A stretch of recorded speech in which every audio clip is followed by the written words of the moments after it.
Welcome everyone once again to Between the Lines. And now I pass it over to you, Robert and Hawah. Thanks, Christy. Great to be with you all, those that are watching live, and everybody that's going to be watching the recording of this later. Just great to be in community and a little bit of practice. So myself and Hawah know each other a little bit, so you might pick up on that good energy and banter between us. Our goal is just to have a really rich conversation, to practice a little bit with you all, and maybe open up the space to see if there's any questions that come forward from whoever's with us live. So Hawah, welcome. Hey Robert, how you doing? How am I doing? I'll give you a real answer. I am feeling pain in my body, but not everywhere in my body. I'm feeling some joy, feeling a little beaten up from some email exchanges today, feeling a little bit like the fullness of this week is here with me already on Monday, and I'm feeling very grateful. I had a beautiful weekend with my 6-year-old son in New York, and we just had an adventure, and just feeling really grateful for all of that. Nice. Yeah. How are you doing? Elijah, right? Your son's name Elijah. Yeah. It was awesome to see you two together. Yeah. Closing circle. Yeah. How are you doing? How am I doing? Let me see. Let me lean into that with you too. I'm feeling a little stuffy in the nose, a little tickle in the throat, dryness. I'm feeling boxes. I'm still unpacking, so I'm feeling this energy of unpacking and transitioning.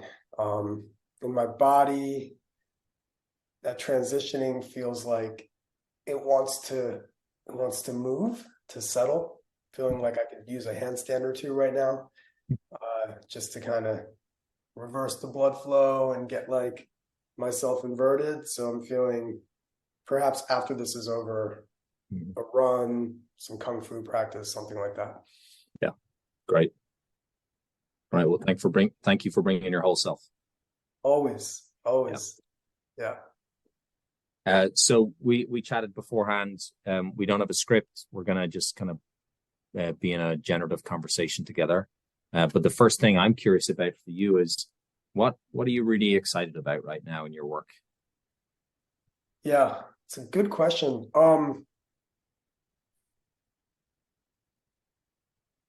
I think for me, I'm excited by having a bit of a blank canvas right now. About a year and a half ago, I stepped down as the executive director and the CEO of my nonprofit organization. I went from having 70, 80-hour work weeks and a consistent barrage of activity, which left absolutely no space in my creative brain to imagine anything outside of what was immediately in front of me. And I often felt like a fireman putting out fires every day. I would wake up sometimes afraid to open my inbox because I was like, okay, what's going to be the fire today? Like every day it was something new. So I guess what's new and exciting for me is this. I have some spaciousness that I have not had in years, and I'm being intentional about how I fill my time and how I am slowly adding things into my life again, and that is part of what has me excited about this moment. Like I feel like an artist, like I'm curating at the moment, kind of, painting some lines here, painting some lines there, but I don't have a full canvas, and that feels good. Yeah. Nice. What about you? What about new and exciting for you? Yeah, well, I was just thinking what perfect timing it is as we go into winter in the Northern Hemisphere, for you to be sort of having that blank canvas to sit with and not feel like you have to fill it during these slower months. And then maybe as we start to emerge into spring, things will start to naturally populate being that it sounds like you're kind of, you said, unpacking boxes and transitions and landing and all of that you might actually be doing it at a time where you're really syncing up with nature's flow as well, which is awesome.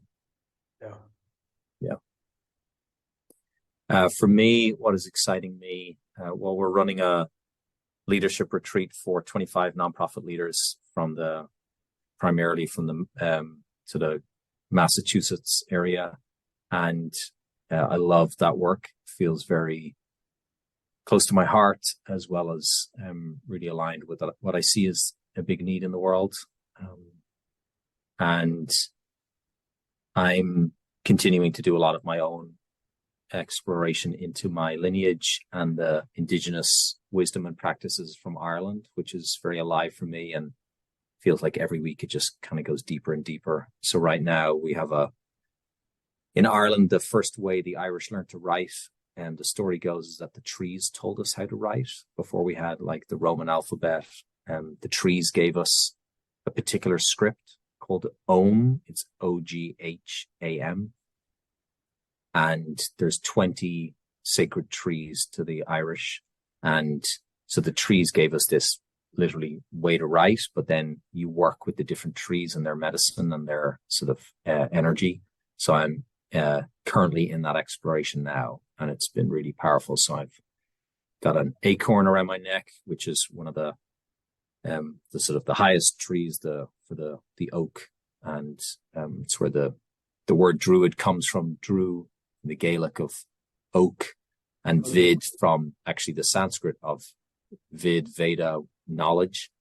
So a druid was one who knew the wisdom of the trees. So I'm in a deep exploration around all of that. I love that. When I used to play Dungeons and Dragons when I was small, in like middle school, a little bit of high school, I used to love playing Dungeons and Dragons. This was back in the day when we would roll dice and like have 20-sided dice and the 8-sided dice. And I always loved the Druid as one of my favorite characters. Yeah. The Druid and the Bard. I always loved the Bard. Yep. Nice. Yeah. So then if I flip the question, that's what's exciting us. What's breaking your heart right now? What's breaking my heart?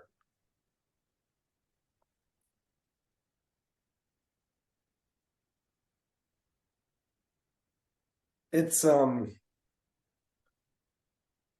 to eat sometimes, I would say. There's the hyper awareness of the violence and the pain that's happening in Israel and Palestine, in the Gaza Strip.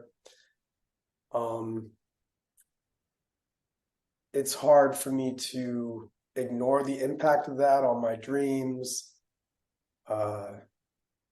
during my meals, even when I'm showering, brushing my teeth. I'm always aware of the privilege of having running water, electricity, food. I'm always aware because I grew up with a lot of poverty in India when I spent my summers there. But the past 5 or 6 weeks have been extremely heartbreaking. I feel broken for so many reasons. And when I say it's hard to eat food, it's like it's hard for me to sit with the things that are the everyday things, because I just am so aware of all the children and all the people that are not with these things, who are without home, without shelter, without safety. I'm very aware of my safety right now. Very aware that I can wake up and know that I'll have mail delivered and I'll have my bed to rest in. So I'm heartbroken by privilege.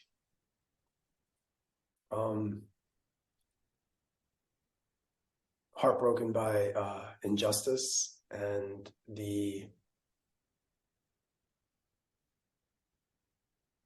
way for me to reconcile and merge what I see as a responsibility that is born from privilege with an inability to do more. And I know it's a popular thing. You are enough. You are enough. I know. I get that. I've been enough my whole life. I know we're all enough.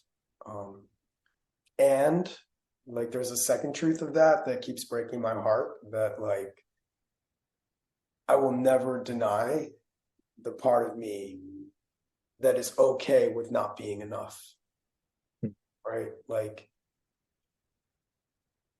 when I was young, I had always imagined my life would somehow be a part of a larger global movement that was able to accomplish something that we've all dreamed about: a world of peace and sustainability, nonviolence,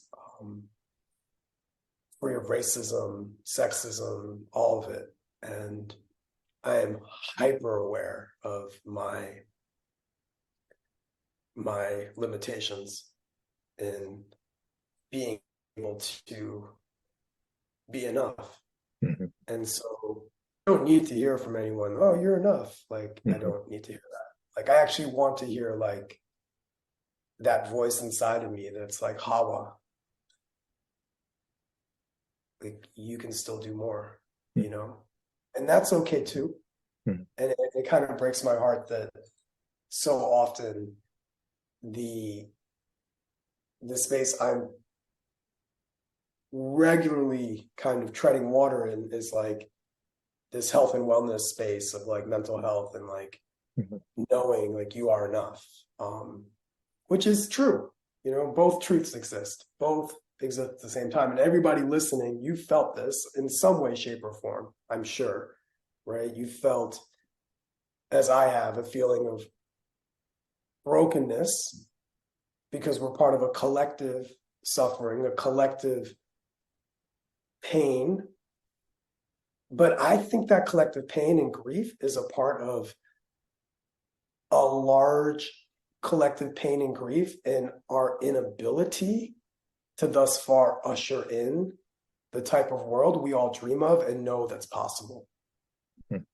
And so I think there's a deep underlying grief and suffering that those of us who care enough and that feel enough and that desire enough for there to be ease and generosity to be around and a part of everyone's life, like those of us that desire that unselfishness to be a part of what our culture is around the planet. And so I'm grieving that. I'm heartbroken by that. I'm heartbroken because our reactions as humans are the same. We have not evolved our reactions. And when I say our reactions, I'm a Vipassana meditator. So I'm literally trained to watch my reactions every moment. And I see how civilizations react, how human society reacts, how collective reacts, how social media reacts to opposing viewpoints, different views. I'm heartbroken by our inability to listen to each other. Like, definitely wish that we could listen more. And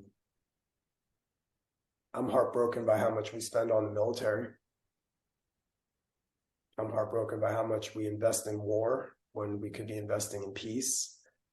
I'm heartbroken that instead of building schools, we build fighter jets and fighter tanks. Heartbroken that instead of building hospitals and providing medicine to children and families, we build prisons, you know. Mm-hmm. So these are the things I'm heartbroken by. But probably the deepest right now, Robert, is this feeling of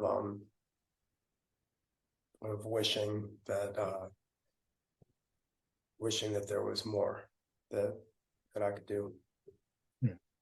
Yeah. Thank you for your true answer.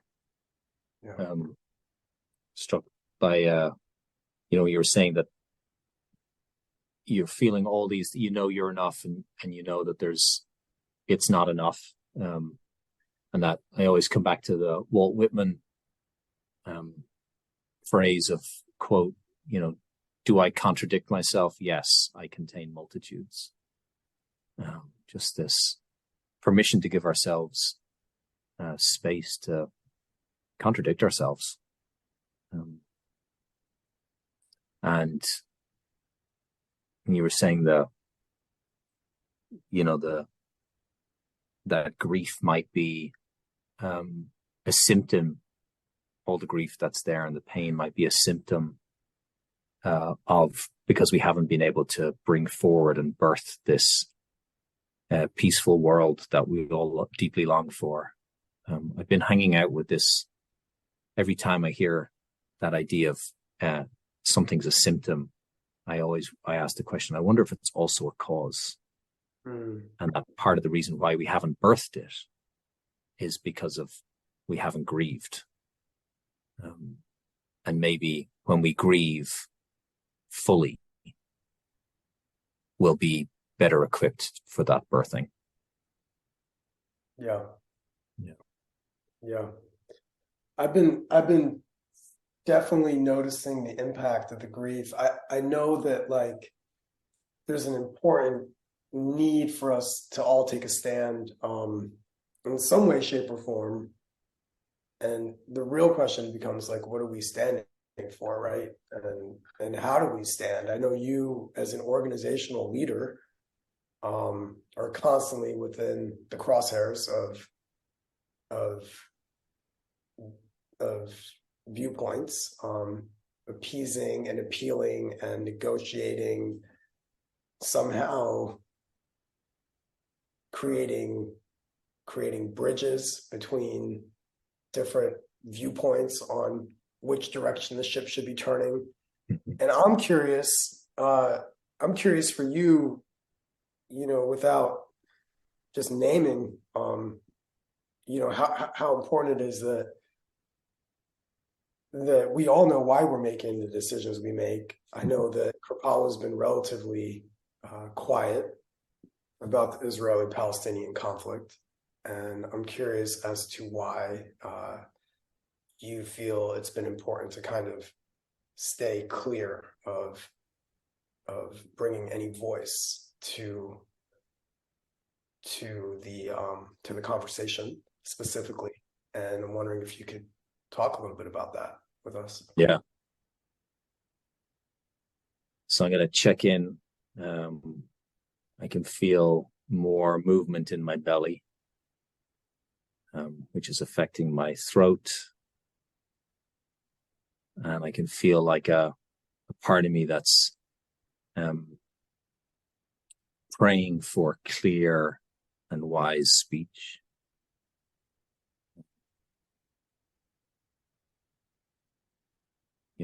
As a CEO of Kripalu, I'm in the crosshairs. If we change the brownie recipe on Wednesday nights, I get letters about it.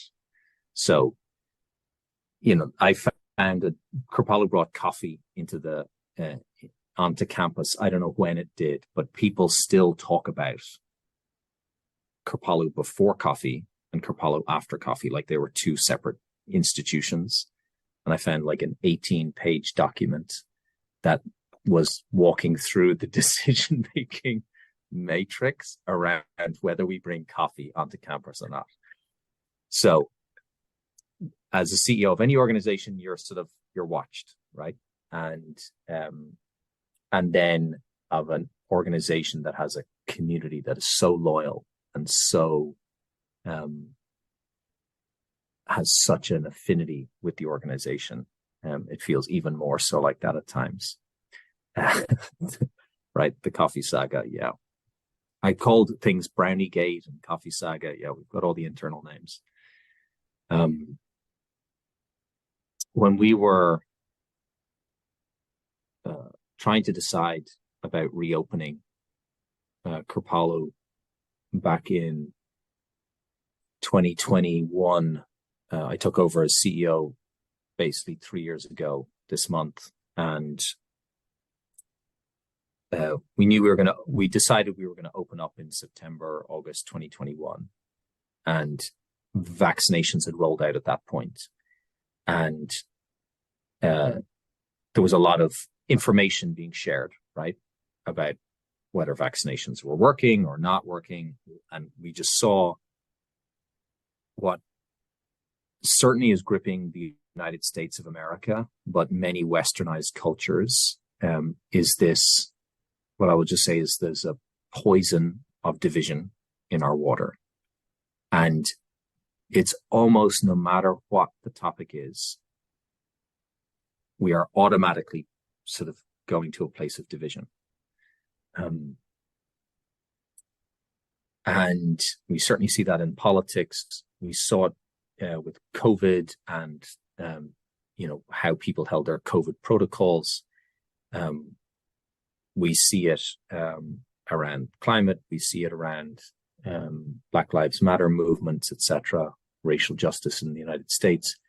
And now we're seeing it around what's happening in Gaza and Palestine. And we were having a lot of hard conversations internally, not saying things publicly, but having a lot of really big conversations internally about how are we going to hold the COVID vaccination or the COVID protocols. And it was really hard to be in that conversation for a million reasons. But the thing that in that time I prayed a lot, I said, please show me, basically, please show me a way that we can move through this and be in alignment with our dharma, our purpose as an organization, and our greatest service in this moment. And what emerged in the conversations, I remember the moment where I was like, oh, this is actually what this is about for Kripalu, is that it's not about whether we're a vaccinated campus or a non-vaccinated campus or something else. The most important thing that we raise up is that we don't lose another place in the United States where people of difference can come together and be together and practice together and be in community together. And that just like floated up to the surface of the conversation. It was like it changed the conversation for us. It wasn't about, well, should we mandate vaccines or not? It was like, if we wanted to be a place, an in-between place for people, how would we then hold the COVID protocols? And so we designed something around that allowed people to have access, as much access as possible and as much safety as possible. And it was really hard because there was a lot of people on sort of the more extreme perspective saying, or not extremes, but the different ends of the perspectives that were really saying, well, that's not enough, that's not enough. But because that principle was there, it was easier to just sort of hold the line and move forward in my role. And we did it, and I think we did it really well. Did we do it perfectly? No, not aiming for perfection, but we did something that I felt was served the organization's community, but also served, like, we stayed true to our dharma. And every time something happens in the world, my first response is, and I took this teaching from Gandhi, somebody whose life, again, not without critique, but so much of how Gandhi approached leadership. There's so much for me to learn there. And I remember there were riots were happening in Calcutta between the Muslims and the Hindus. And he was on a fast, one of his fasts, and everyone was saying, just, tell us what to do. Tell us what to do. And he just kept saying, I haven't been told what to do yet. And I said, God, what is that? What is that leadership where, and he used to talk about it, can I be the 0 point and be so empty that I can hear something that's beyond my thinking that might serve this need in a way that will be beyond anything that I could ever conjure up myself or with the brightest minds in the room. And so I I lean into that as a CEO a lot. And it is not easy to do that. I'm not trying to make this about me, but it's not easy to do that as a practice, because there is an incredible expectation on you to do something as a leader, or to say something as a leader. And I won't even speak about it. There's a lot is being said, and you said not a lot being heard in the conversation right now. And I grew up in Ireland. I'll cry at some point during this story. I grew up in Ireland, and, a country with 900 years of violence and colonialism and all kinds of oppression from foreign and domestic power. And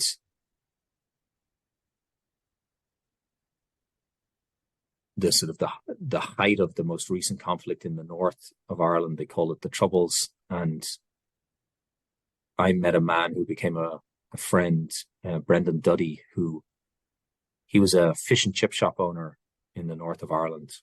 He was a Catholic and a nationalist, living in a predominantly Catholic nationalist city called Derry to some people, and Londonderry to some people.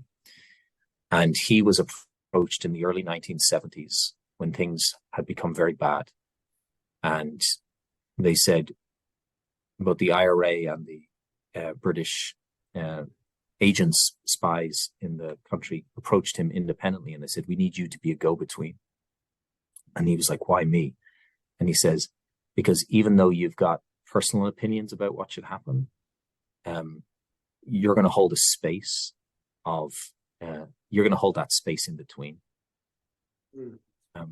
And so what he did was he started to invite, on Friday evenings, he would ask his family to leave and they'd go out for dinner. He would invite in the head of the IRA and the head of the British government spies to his home, and he would serve them. They would serve each other tea and coffee and biscuits, and they started a dialogue that lasted for 25 years, including 10 years where nobody came.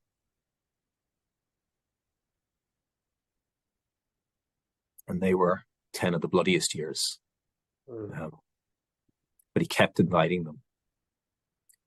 And he says he just knew that the only way this was going to transform was through people coming back together as human beings, and actually sitting down and talking and listening to each other, but listening to each other with new hearts and new eyes.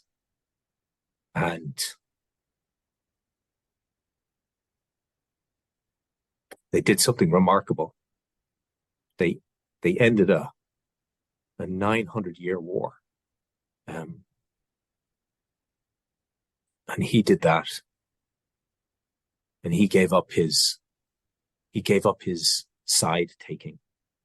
And he was, he would have been accused of everything by everybody, being a traitor and by all sides. And he just said, who else is going to do this? If everybody else is just going to shout at each other, like nobody else is doing this. And I've been with that a lot for the last 5 weeks. And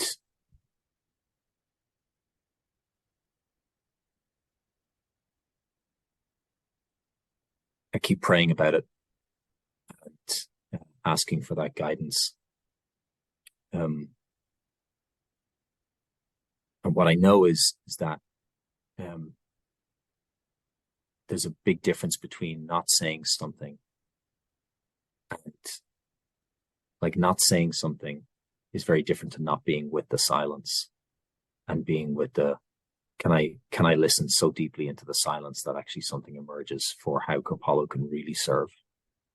And I believe Kripalu has got a role to play in peace in the world, beyond just the individual peace that people experience when they come to Kripalu and experience the programs.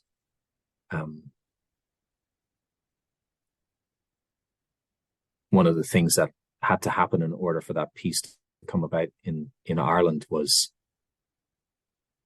I was 18, and the entire population of the Republic of Ireland had to vote on this referendum, this peace referendum. So they put it to the public. They said, do you want to say yes to this or no?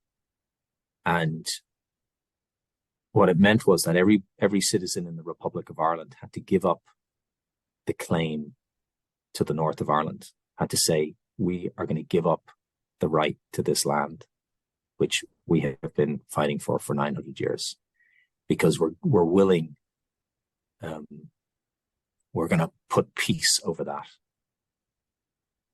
And it was a powerful thing to be a part of as an 18-year-old.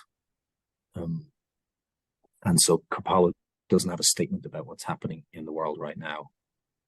But there's really deep listening and prayer and ceremony going on so that we can hear what our Dharma is and what our service is. That is an incomplete but complete for now answer that I can give you. Yeah. Wow. I deeply appreciate the reflection. It's beautiful to be able to hold the space for people to come together and to dialogue and to converse and to find our commonalities. And I see wholly how, by staying neutral, Kripalu can be a place for this important nexus for healing. I see that. I see that deeply. I went and saw Rising Appalachia last night. They were there in the Bay. Dear friends of mine from 15, 20 years ago. For those that don't know, Rising Appalachia is a band. They play Appalachian folk music with Irish tales and Vedic chants and South African hymns and just beautiful music. And I've been working with them for over 15 years in all these spaces. And last night at the concert, they remained very, very neutral in their expression. They were clear. And I talked to Leah about this. Leah and Chloe are the two sisters that make up band, the front sisters to the band. And at the end of the show, we were talking. I was like, so Leah, you just curious, like, how is it being received on your West Coast tour? Their main message was that we're sending our prayers and our love to anyone who is suffering right now, anyone who's feeling pain, anyone who's hurting, grieving. We are sending you our wishes for wholeness and for liberation. And that was it. There was no mentioning of any sides. There was no, I was, and I know, like, I know them very well. I know in their hearts what their spirit is saying. And at the same time, when I asked Leah said, it's been hard. We're really conflicted. Our music is a beacon of hope for so many people. And, we could easily be no longer hopeful for many people if we were to engage any deeper right now and say anything more. And we started with heartbreak and what's breaking our hearts right now. And I think there's a piece around silence that's so powerful and palpable. You'd mentioned Gandhi listening to nothing, right? The zero, the emptiness, through emptiness is generated the insight, right? So insight it comes out of nothing. It's when the veil is thinnest, like the veil to the highest levels of consciousness is thinnest when we're empty and when we're still. And Dr. King, I mean, he did have this beautiful, in one of the speeches he wrote, there comes a time when we realize that our silence is betrayal, that our silence is betrayal. And Dr. King clearly knew at some point that his views on racism were one thing. But once he started speaking out against the Vietnam War and the military-industrial complex, he knew better than anyone that it was probably going to be the end of his life. There comes a time when our silence is betrayal, and Dr. King knew that there was no way to continue to discuss racial injustice without addressing the military-industrial complex. And shortly thereafter, he was assassinated. And I think that like the safe space is so important. We have to keep curating these safe spaces for people. And I couldn't agree more that it's so disheartening that we can't hold opposing views and still hold respect for each other. It's one of the greatest travesties right now of our time, is that we cannot be in disagreement and still love each other. I find that to be what needs deep addressing within our schools, within our education. And I see Kripalu as a space for the excavating of this lesson of nonviolence, of ahimsa, right? And so, and I have no answers. I have no answers. I have no idea what's the right answer. I do know that, like, for me, nonviolence is the anchor to the work ahead. So nonviolence. And I do wonder, without even taking sides per se, is it possible to still stand for nonviolence in a time where we're still not trying to take quote unquote sides? I remember at One Common Unity, even right now, let's say I was still the director of One Common Unity right now, which is the nonprofit organization that's in DC. If we made a statement right now on the Israeli-Palestinian conflict, we would probably lose 20-30% of our donors who identify on the non-Palestinian side, but on the Jewish side, and that would be pro-Israeli right now. And we have a lot of major donors at One Common Unity that would probably pull funding if we did make a statement.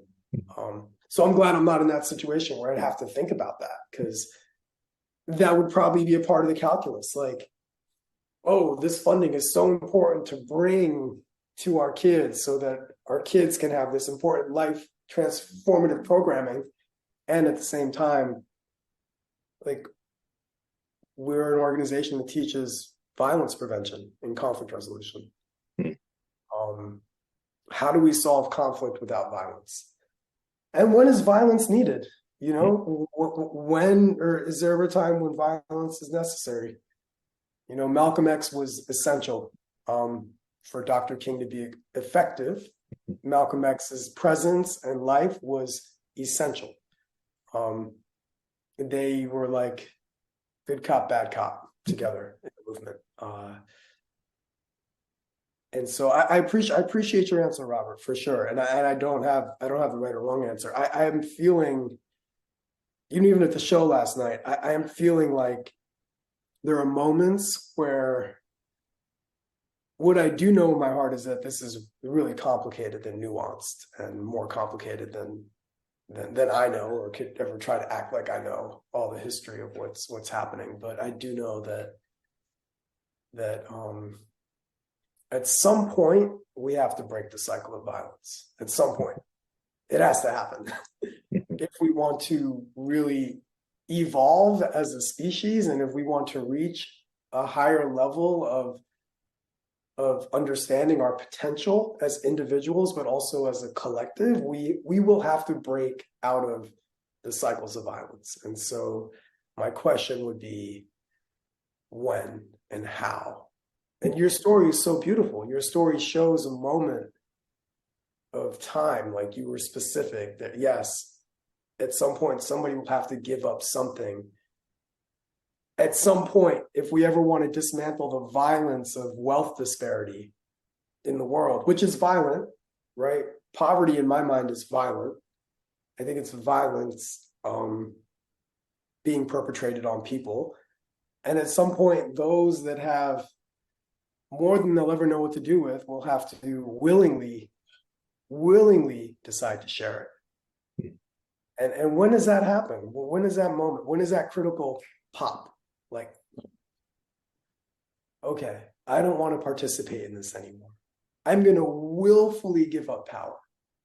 Who willfully gives up power? In the history of humanity, how many examples do we have of civilizations or countries or nations or even people, for that matter, willfully giving up power without having to be brought through protests, through education campaigns, through striking, right? Labor strikes and unions. I mean, this is how power is always redistributed, not through willful just decisions amongst humans to share it. So I'm starting to ramble, but this is what you brought up in me when you were talking. Yeah.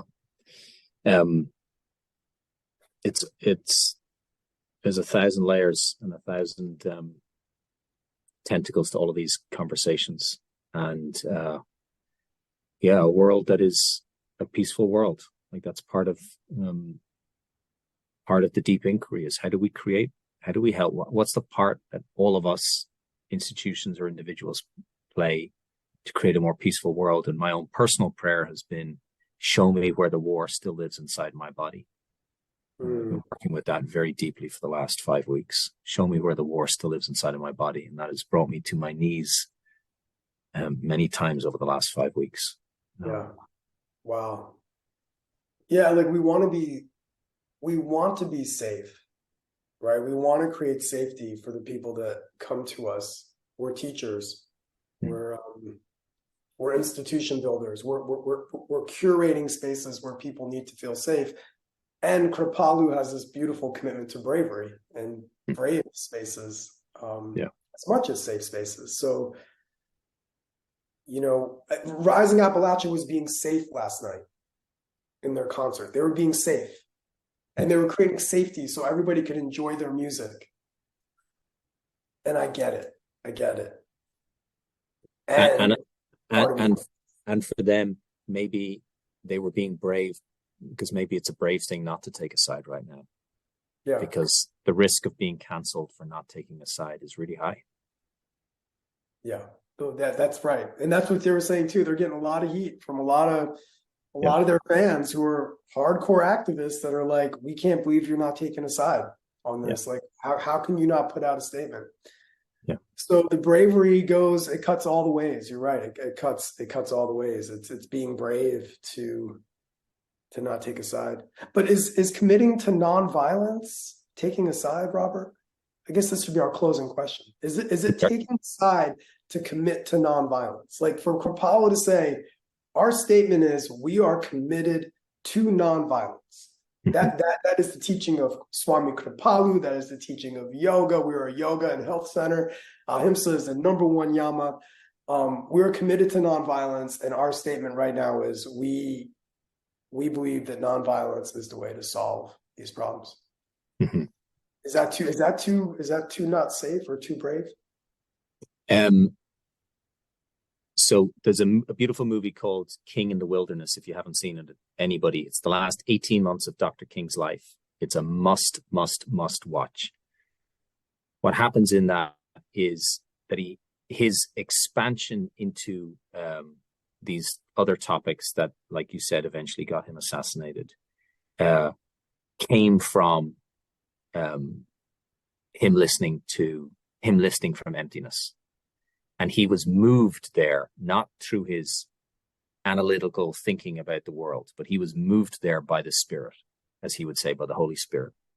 And it only became more and more and more potent towards the end of his life. And he started to then become incredibly, they called it like the radicalized king, right? He became incredibly free. And his last speech, down in Memphis, was an incredible mountaintop speech. And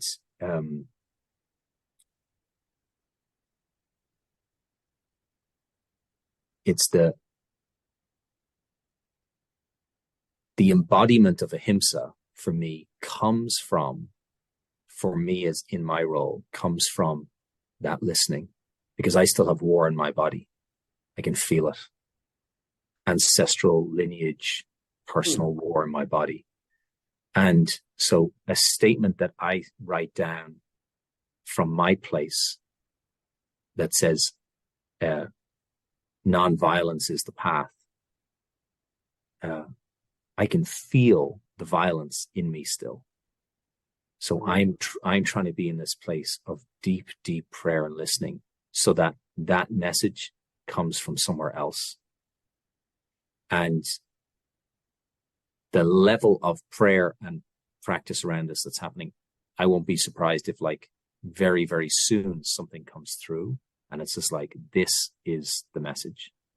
And I notice that so much of the calls for nonviolence feel like they're full of violence to me.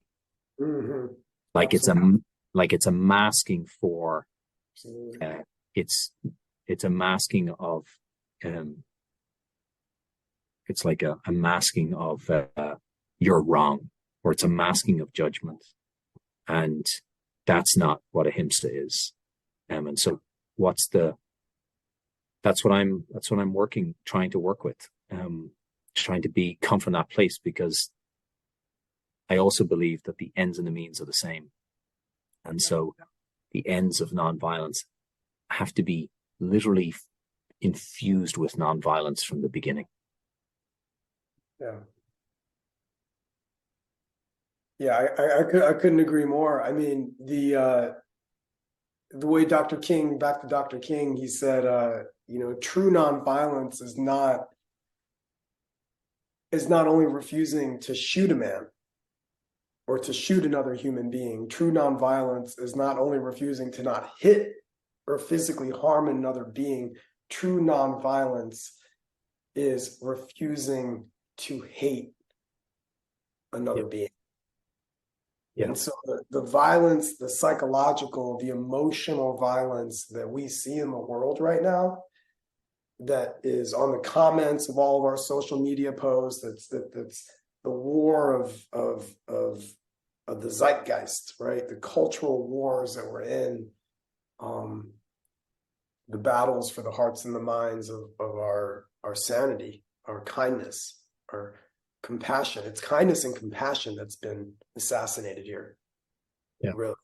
That's what's being assassinated. It's our ability to have kindness and to have compassion, to meet animosity, to meet anger, to meet hatred with love.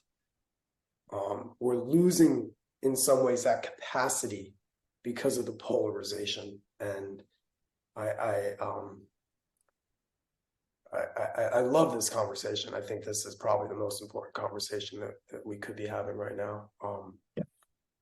And so I thank you for diving into it with me. Yeah. We promised we would bring it for this chat, so I think we have honored ourselves. Yeah. Yeah. We are over time, and people have been hanging out with us.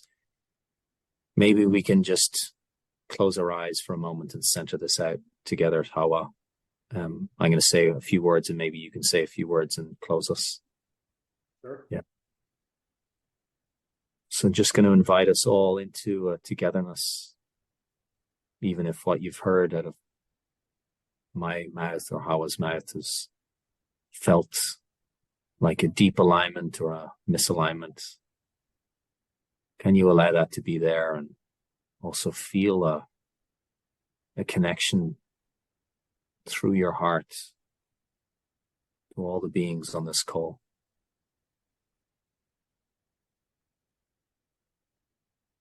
Can we allow any hardness inside of us to soften a little bit in this moment? As we allow Hawah to close us out. Let's take a long exhalation. Let all the air go. Just breathing it out. And now inhale all the way into the belly. And as you exhale, feel your body relaxing more, just metabolizing and processing this through the breath, knowing that it's okay. Take a deep breath in. And I'm going to have you pause and hold the breath for 3, 2, 1. Exhale. Let it all go.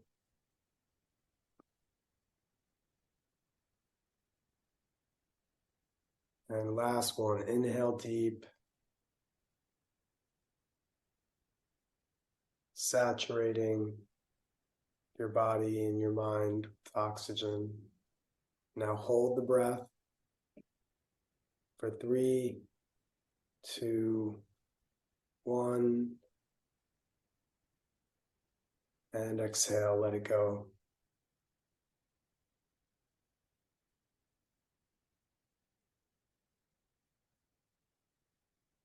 And just let yourself come back to breathing normal. And I love this quote by Mother Teresa. This is kind of where our conversation took me into this moment. And I quote, not exactly, but the spirit of what Mother Teresa said was this: the greatest sickness in the world today is a lack of love.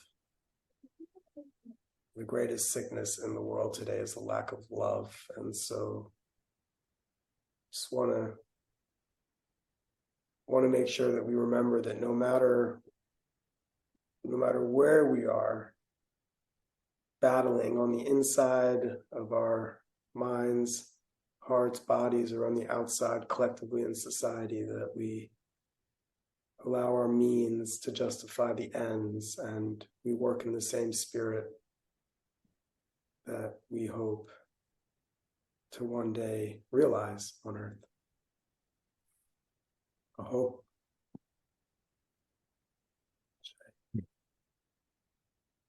Thanks, Robert. Thank you, Hawah. Thank you, everyone, for being with us. Hopefully you'll join us next time. And there should be links in the chat for how you can sign up for this series and what's coming next. Walk gently, non-violently, friends. We'll see you soon.